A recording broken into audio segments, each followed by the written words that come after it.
Hello, I'm Bill LeMay, and thank you for watching Community Matters. We hope you'll continue to watch as we discuss issues facing our community and provide you with the resources and information needed to find solutions.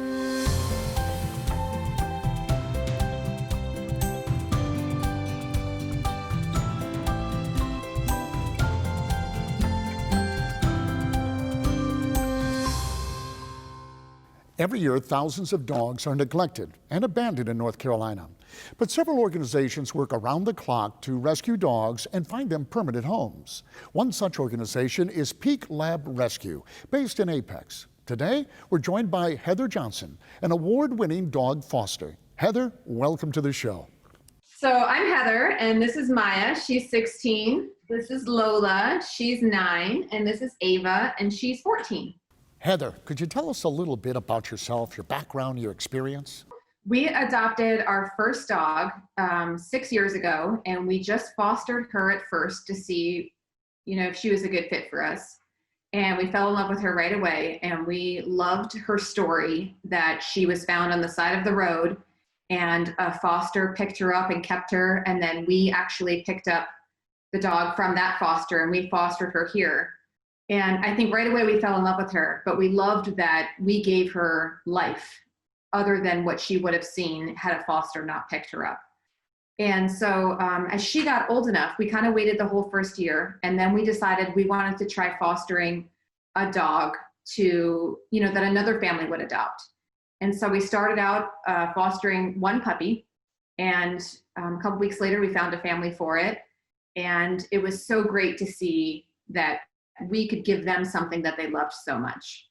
So then a couple weeks later, we fostered a pair of puppies, and same thing, found families for them, and just handing off these puppies to the families and seeing how happy the families were to, take these dogs in and just watch their life kind of build together was just amazing.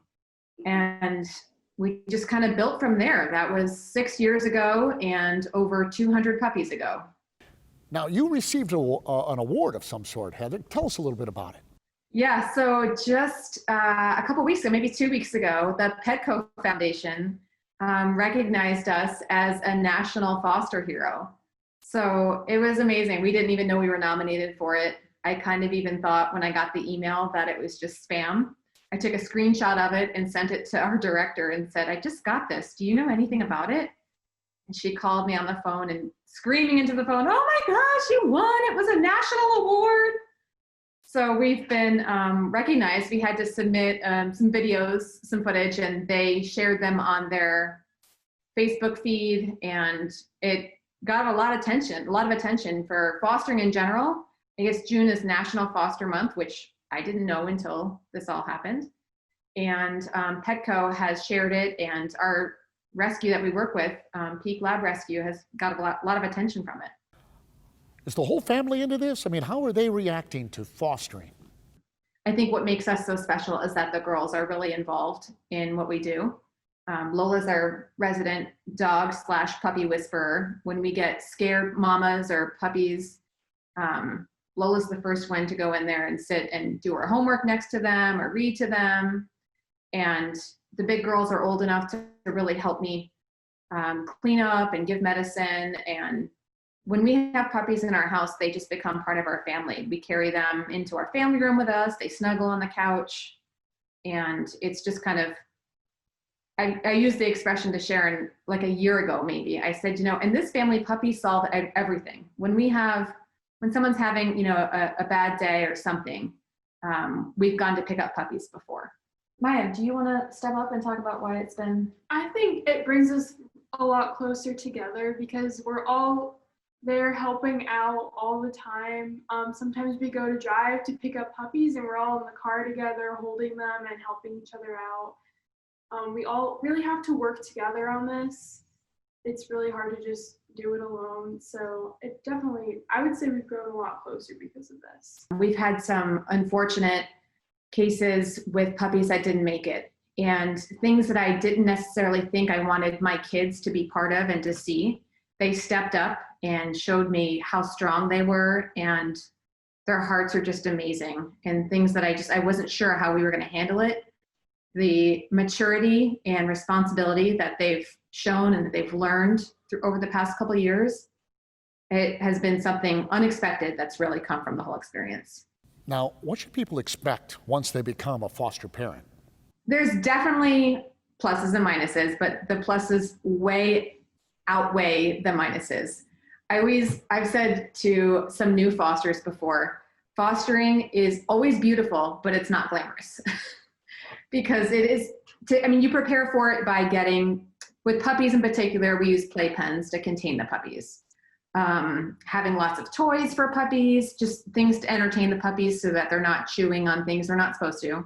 Anything after the puppies have their first round of shots, which is at 6 weeks old, then we start potty training. So that next foster starting at 6 weeks old, or any puppy after 6 weeks, one of the responsibilities of the foster is starting to potty train that puppy. We just ask that you give as much as you can give. And most importantly, it's loving on the puppies, making them feel secure.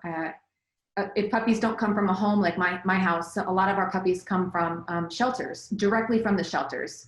So when they arrive, they're really scared. We've had several puppies before that we can't even get them out of the crate because they're so scared out of their mind. But it usually takes probably 24 hours to have the puppy learn to trust us and kind of open up. And we've seen some pretty amazing puppies that have come in trembling, and within 24 hours, they're just a completely different animal. What are some things we ought to know about fostering? So a lot of times people say, "Oh, I can't foster. I work all day," or I can't do a puppy. And there's just as many adult dogs that need fosters, and adult dogs, they are trainable, but they can also go a lot longer. So if somebody works, they could still work because an adult dog doesn't have to go to the bathroom every hour. So they're not necessarily displaying puppy tendencies. So chewing on furniture, soiling rugs, people who are worried or they don't feel like they have the time or the energy to devote to fostering a puppy, an adult is a great option. Why did you get into this? Why is this so important to you?